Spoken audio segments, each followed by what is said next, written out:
Wait, that was it? No. No, I wasn't ready. Yeah, let's do it again.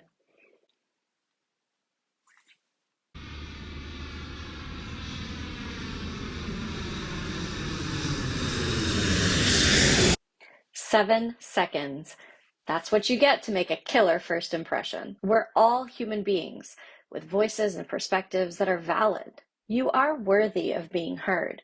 The question is, does the other person agree? In this short lesson, our mission is to master this first impression moment so you can influence more people and make a greater impact in your community. I'm giving you a list of 10 key areas to own to seize your 7 seconds, and we'll quickly address 5 specific areas of notable difficulty. So let's start by defining the moment. From the first time someone lays eyes on you, that countdown begins, and what they perceive within the first 7 seconds of being in your presence sets the stage for whatever opinions they're going to be formulating of you in the future. If you make a lousy first impression, it's that much harder trying to win them over later on. Now, there's a lot that we can't control, like maybe they're into cannibalism and your ears look especially delicious.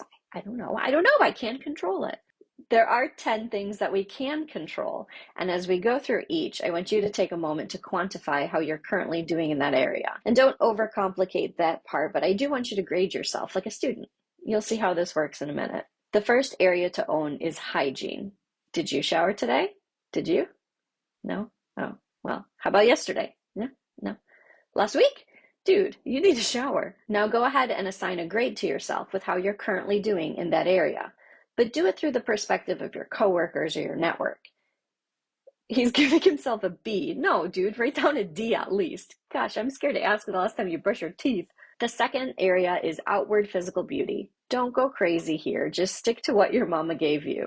Your teeth might be clean, but are they white? Your hair, it's washed, sure, but is it pleasing to the eye? Or did you just throw that wet hair in a bun? You did. Again, third day this week. Yeah, maybe a B, maybe a C. How would the people around you grade your sense of style? Think about your go-to outfits every day and even think about what decade they're from. Next, have you established a signature style for yourself? Whenever it's appropriate, I like to speak wearing combat boots or a tactical belt. Why? Because people recognize my signature style and they'll know who I am immediately. You know, like that lady in accounting that always wears purple.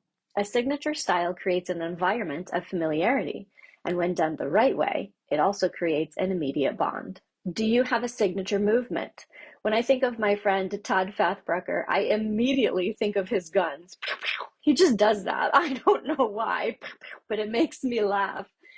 Be sure to ask your network if you have a signature movement because you probably do something without even realizing it. And how about a memorable phrase? Susan McCain always says, bye for now. If you can't come up with anything, go ahead and give yourself an E. It's okay. But then ask your network, and I'll bet you'll be able to raise that grade pretty quickly because they recognize things in us that we don't see. On to lucky number 7. To make a killer first impression, you need to identify commonalities with those around you. If I'm speaking at a military-related event, I'll wear my grandfather's lapel pin from the Army Air Corps. It's a great conversation starter. Right now, recording this video, I'm about 9 months pregnant. When people see me, they feel the need to comment on my physical status. So I take it a step further and I try to figure out what they have in common with my pregnancy. I've been asking, do you have kids? Or other than me, do you know anyone else who's expecting a baby? Identifying commonalities is easier than you think. If you notice animal hair on their suit, okay, don't point it out, but do ask if they have pets. And one note here, don't make it about you. Keep the conversation on them. Which brings us to number 8, be inquisitive. People love to talk about themselves. So give them the space to do so. And they'll think that you're a wonderful person for being interested in them. Also, make it a point to pique their interest. If someone brings up morning sickness, for instance, I could say, oh yeah, it's tough, I'm getting over it.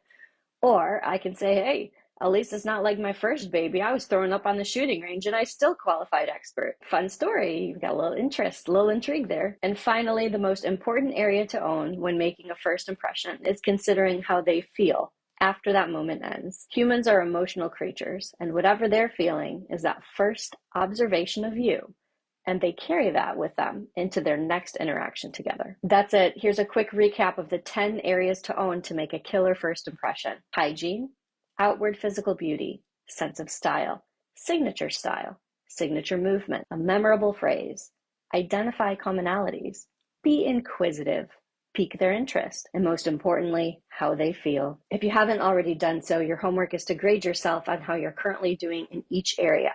Yeah, you have a D.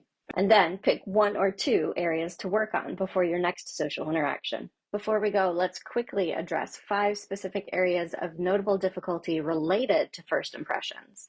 If you're tall, make it a point to show submission. If you're short like me, make it a point to show confidence. If people don't like you, then make it a point to compliment them. And if you don't like people, well, let's think about what it is that you're actually offering them, because the way you react to others speaks volumes. And lastly, if you converse awkwardly, remember that conversation and human interactions are skills, and skills can always be improved. I'm Shelly Rood, and that's how to seize your 7 seconds so that you can influence more people and make a greater impact in your community. Are you ready? Are you? Let's go.